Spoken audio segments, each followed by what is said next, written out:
tanıyırlar məni. Doğma vaxtdanam tanışanlardanam, doğma vaxtdanam tanışanlardanam.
Allah'a ruhan qovuşanlardanam.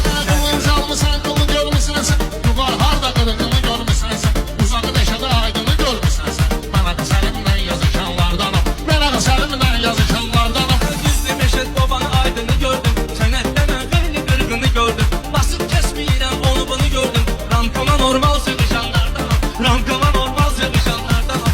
Üstü olmamışam, ahdı sandıyam, lahinin verdiği nişandıyam. Kaçtı 20 ildir meydandayım, hayat görmüşəm qırışanlardanam, hayat görmüşəm qırışanlardanam. Şair gəlib maraqlı söhbət versin, qulaq asanlar ona diqqət eləsin. Allah onu çıxaranı lənət eləsin, mariqalarla